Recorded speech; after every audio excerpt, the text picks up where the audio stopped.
dia Jesus deu a vida por mim, pecador.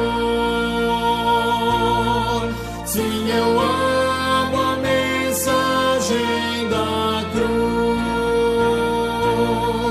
Seu triunfo, meu gozo será. Pois um dia, em lugar de uma cruz, a coroa Jesus me dará. Desde a glória dos céus, o Cordeiro de Deus, ao Calvário humilhante baixou. Nessa cruz para mim há mistério sem fim, porque nela Jesus me salvou. Sim, eu amo a mensagem da cruz. Seu triunfo, meu gozo será. Pois um dia, em lugar de uma cruz, a coroa Jesus me dará.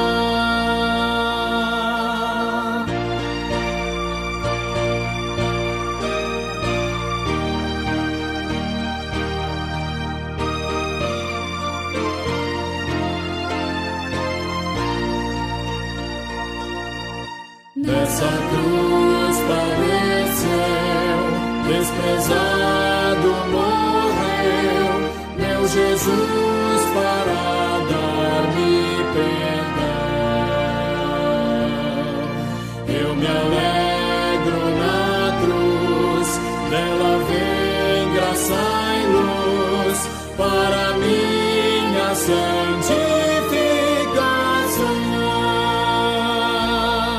Sim, eu amo a mensagem da cruz. Seu triunfo, meu gozo será. Pois um dia, em lugar de uma cruz,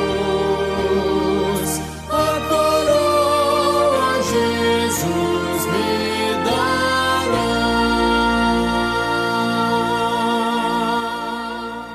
Olá, amados da Igreja Presbiteriana do Brasil, em Chácara, Guarujá. Mais uma vez, estou aqui para trazer um vídeo e levar para você conhecimento da Palavra de Deus e conforto de Deus também para a sua vida. E por ocasião aqui da Páscoa, eu quero aproveitar este momento e compartilhar com vocês um vídeo falando sobre a Páscoa no Antigo Testamento. Não vou fazer nenhuma ligação ao Novo Testamento, não entrarei em momento algum falando sobre o Novo Testamento, porque no culto da noite o pastor Raimundo assim fará, ou seja, ele estará trazendo uma mensagem sobre a ressurreição de Cristo. Então nesta ocasião vou me limitar apenas a falar sobre a Páscoa no Antigo Testamento. E para isso eu quero ler o texto de Êxodo, capítulo de número 12, o verso 21 até o verso 28, que diz assim: Chamou, pois, Moisés todos os anciãos de Israel e lhes disse: Escolhei e tomai cordeiros segundo as vossas famílias, e molai a Páscoa. Tomai um molho de sopo, molhai-o no sangue que estiver na bacia, e marcai a verga da porta e suas ombreiras com o sangue que estiver na bacia. Nenhum de vós saia da porta da sua casa até pela manhã, porque o Senhor passará para ferir os egípcios. Quando vir, porém, o sangue na verga da porta e em ambas as ombreiras, passará o Senhor aquela porta e não permitirá ao destruidor que entre em vossas casas para vos ferir. Guardai, pois, isto por estatuto para vós outros e para vossos filhos, para sempre. E uma vez dentro na terra que o Senhor vos dará, como tem dito, observai este rito. Quando vossos filhos vos perguntarem: que rito é este? Respondereis: É o sacrifício da Páscoa ao Senhor, que passou por cima das casas dos filhos de Israel no Egito, quando feriu os egípcios e livrou as nossas casas. Então o povo se inclinou e adorou. E foram os filhos de Israel e fizeram isso como o Senhor ordenara a Moisés e a Arão, assim fizeram. Muito bem. A Páscoa no Antigo Testamento. Gostaria de fazer algumas considerações aqui acerca desse texto. E a primeira consideração que eu quero fazer é que a Páscoa no Antigo Testamento tinha como elemento principal o cordeiro. Por exemplo, no verso 22, no verso de número 21, diz que as famílias deveriam tomar cordeiros para imolar a Páscoa. Também no capítulo 12, no verso de número 3 e 4, traz algumas considerações ainda acerca desse cordeiro. Diz que deveria ser um cordeiro para cada família. Se a família fosse pequena, deveria unir-se a uma segunda família, pequena também, para que ambas pudessem dividir um cordeiro. Algumas considerações feitas também no verso 3 e 4 e nos versos posteriores é que as famílias deveriam comer este cordeiro assado, não poderia ser cozido nem cru, mas sim assado. Também o verso 5 traz umas características importantes sobre esse cordeiro. Diz que ele deveria ser macho, de 1 ano e sem defeito. Isto porque este cordeiro ele estaria apontando para Jesus Cristo, que seria o cordeiro pascal. Por isso, deveria ser macho, de 1 ano e sem defeito. Também no verso de número 7, diz que o sangue do cordeiro deveria ser derramado, ou na verdade deveria ser colocado nas ombreiras e também na verga da porta. Mais tarde, no Evangelho de João, no capítulo 1, no verso 29, João Batista, quando avistou Jesus, disse: "Eis o Cordeiro de Deus que tira o pecado do mundo". Por isso a importância de que este cordeiro, um cabrito, como descreve o capítulo 12, tivesse então estas características registradas no verso de número 7. E nesse mesmo capítulo 12, nos versos posteriores, quando o Senhor, depois que orientou o povo sobre a forma como deveria comer, Deus disse: "É a Páscoa do Senhor". Uma coisa que eu quero destacar aqui, nós vamos precisar recorrer aqui a algumas palavras do texto hebraico, do original. Por exemplo, quando diz "é a Páscoa do Senhor", nós temos aqui no texto hebraico a palavra que para nós está traduzida na língua portuguesa como Páscoa, vem do substantivo Pessá. E Pessá traz a ideia de libertação, interrupção. Quando aplicada aqui ao texto, ao que Deus estava fazendo, Deus estava interrompendo o cativeiro egípcio que o povo estava vivendo e libertando assim o seu povo daquele cativeiro. Então, esta seria também aqui a ideia de Páscoa, ou seja, era a libertação. Deus tirando o seu povo do cativeiro egípcio. E ao mesmo tempo, esse substantivo ele vem de uma raiz verbal hebraica que é muito semelhante, é a raiz passar. E a tradução para essa raiz significa passar sobre ou saltar. Então é importante ter isso em mente para entender que quando o Senhor executou o seu juízo sobre o seu povo, sobre os egípcios, ele poupou o seu povo, passando por cima da casa do povo, sem ferir nenhum dos seus filhos. Então, a ideia de Páscoa aqui é a ideia de libertação, Deus libertando então o seu povo do cativeiro egípcio. E esse termo aqui de passar, o termo passado do hebraico, que traz a tradução de passar por cima, ele vai aparecer algumas vezes aqui no capítulo 12. Por exemplo, ele aparece no verso 13, quando Deus diz assim: "Quando eu vir o sangue, passarei por vós, e não haverá entre vós praga destruidora, quando eu ferir a terra do Egito". Ele também vai aparecer no verso de número 23 e também no verso de número 27. E essa ideia do termo passar, ou seja, a ideia de passar sobre, de saltar, nos leva a fazer a segunda consideração acerca da Páscoa no Antigo Testamento, aqui no capítulo de número 12. A segunda consideração a fazer é que a Páscoa no Antigo Testamento revela a misericórdia diante do juízo. No verso de número 12, quando o Senhor termina de instruir o povo sobre a forma como deveria comer a Páscoa, e disse, é a Páscoa do Senhor, no verso 12 ele diz, porque naquela noite passarei pela terra do Egito e ferirei na terra do Egito todos os primogênitos, desde os homens até aos animais. Executarei juízo sobre todos os deuses do Egito. Eu sou o Senhor. A Páscoa no Antigo Testamento revela misericórdia diante do juízo. Quem estava executando o juízo? O verso de número 12 diz que o Senhor estava executando esse juízo.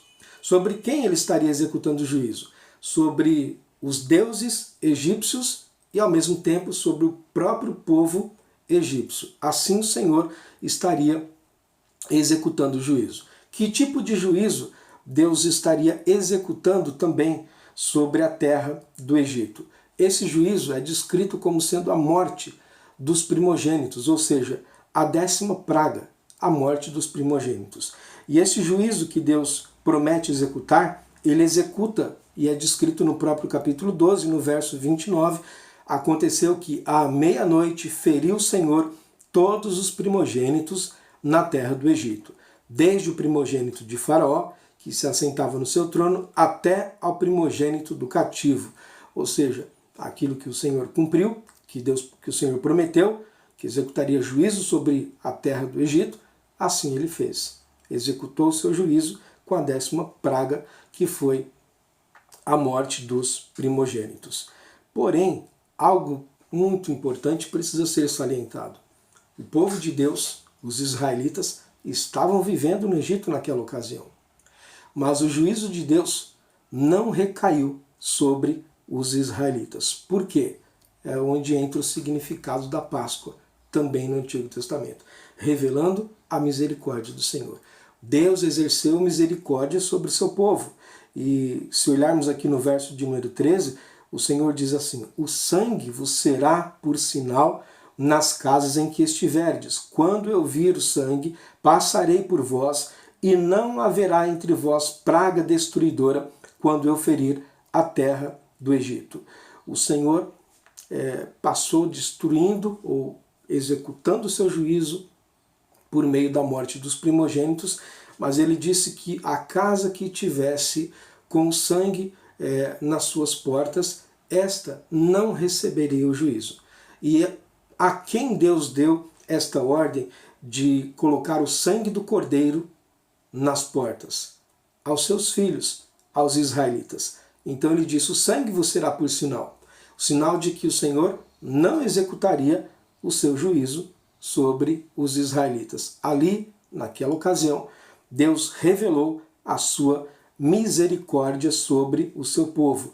Quando ele executa, ou na verdade anuncia o juízo que ele executaria, que é a morte dos primogênitos, e também diz ele que executaria juízo sobre todos os deuses do Egito, Deus termina o verso de número 11 dizendo assim, eu sou o Senhor.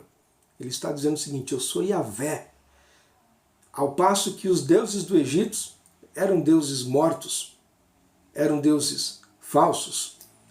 Ele era o Deus autoexistente, o Deus autossuficiente, o Deus todo-poderoso e que está acima de todos. Por isso ele diz, eu sou o Senhor. Em contrapartida, os deuses egípcios nada puderam fazer contra o juízo que Yahvé executou sobre a terra do Egito. Porém, o sangue do cordeiro, que estava colocado sobre as portas dos israelitas, foi o sinal de que o Senhor não passaria para executar juízo sobre os israelitas, mas que a sua misericórdia estaria então sobre os seus filhos. E a terceira consideração a fazer aqui é que a Páscoa, ela também aponta para um significado importante ao povo de Israel, que é a libertação do cativeiro egípcio. Então a terceira consideração é esta, a Páscoa, ela aponta para a libertação do cativeiro egípcio. No capítulo 12, no verso de número 40, 43 e também no verso de número 51, nós vamos ver este significado ou este sentido de libertação. Por exemplo, no verso 40 diz: o tempo que os filhos de Israel habitaram no Egito foi de 430 anos. E também diz no verso 42, esta noite se observará ao Senhor, porque nela os tirou da terra do Egito. Esta é a noite do Senhor, que devem todos os filhos de Israel comemorar nas suas gerações. Diz que ao cabo de 430 anos, no mesmo dia que completou 430 anos, é que o Senhor estendeu a sua mão e libertou o seu povo do cativeiro do Egito. Então daí o sentido, ou o significado de Páscoa no Antigo Testamento. Libertação do cativeiro egípcio, ou seja, os israelitas sendo libertos pela mão poderosa de Deus do cativeiro egípcio. No livro de Êxodo, no capítulo de número 23, nos versos, Êxodo capítulo 2, verso de número 23 ao verso 25, nós temos ali um momento em que o povo de Israel estava gemendo sob a servidão do Egito, e por causa deste gemido, o povo começa a clamar, e diz o verso de número 23, que o clamor do povo subiu a Deus. Também é dito no verso 24 que Deus, ouvindo o gemido do seu povo, lembrou-se da sua aliança com Abraão, Isaque e Jacó. E viu Deus os filhos de Israel e atentou para a sua condição. Aqui nesse capítulo 12 de Êxodo, o Senhor está simplesmente cumprindo aquilo que é descrito lá no capítulo 2, nos versos 23 a 25. O Senhor atentou para o problema que o povo estava vivendo. O povo estava vivendo debaixo de uma servidão muito dura ali com os egípcios. E o Senhor ouviu o clamor do seu povo e atendeu o clamor do seu povo. A forma como o Senhor atendeu, tirando o seu povo do Egito. Foi de forma dolorosa para os egípcios, pois isto custou ou culminou com a 10ª praga, com a morte dos primogênitos. No entanto, Deus revelou ao seu povo que ele é um Deus que liberta, um Deus que ouve o clamor, e assim libertou o seu povo daquele cativeiro, depois de ter vivido 430 anos debaixo da servidão do povo egípcio. E então a Páscoa no Antigo Testamento passa a ser, a tomar esse significado de libertação do cativeiro egípcio. No capítulo de número 12, no verso de número 14, diz que isso deveria ser por memorial e uma celebração solene ao Senhor.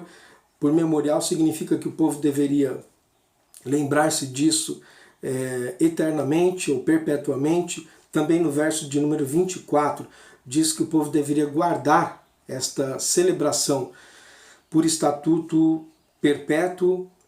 E também no verso de número 42, quando diz que esta era a noite do Senhor, quando ele estaria libertando o seu povo, diz que o povo deveria, todos os israelitas deveriam comemorar nas suas gerações, ou seja, é estatuto perpétuo. O povo deveria comemorar a Páscoa, trazendo à memória este grande feito do Senhor, a libertação do cativeiro egípcio. Algo que eu gostaria de observar para encerrar aqui este momento é que neste contexto da Páscoa, no capítulo de número 12, nós temos aqui alguns atos acontecendo. Nós temos primeiramente Deus, no começo do capítulo 12, no verso 1, se dirigindo a Moisés e falando a Moisés, e esse primeiro ato do capítulo 12, verso 1, ele tem a sua abertura com Yahvé falando. Disse o Senhor, ou seja, Yahvé, a tradução vem do termo Yahvé. Disse Yahvé a Moisés. Yahvé é quem dá a abertura, que é esse trecho acerca da Páscoa. Também no próprio capítulo de número 12, se olharmos aqui o verso de número 28, nós vamos perceber que depois que o povo recebeu estas instruções da parte de Moisés, o povo olha E então o verso 28 diz que os filhos de Israel fizeram isso como o Senhor, Yahvé, ordenara a Moisés. Yahvé ordena, o povo obedece Yahvé. Um segundo ato aqui que pode ser considerado ou observado aqui está no verso 29, que é o ato de Deus enviar a 10ª praga aos egípcios. O verso 29 diz que aconteceu que à meia-noite feriu o Senhor todos os primogênitos na terra do Egito. Quem fez isto? O Senhor. Também vem do termo hebraico Yahvé. E ao mesmo tempo, esta sessão, depois do verso 29, no capítulo 12, ela vai terminar no verso de número 51, dizendo: naquele mesmo dia tirou o Senhor, Yahvé, os filhos de Israel do Egito, segundo as suas turmas. Yahvé passa a ser o personagem principal do capítulo de número 12, quando temos a instituição da Páscoa. Ele ordena que o povo observasse a Páscoa, ordena que isto fosse feito por estatuto perpétuo, o povo obedece e adora a Yahvé, Yahvé envia a 10ª praga aos egípcios, e o texto termina dizendo que Yahvé liberta o seu povo do cativeiro egípcio. E assim então se dá a origem da Páscoa no Antigo Testamento.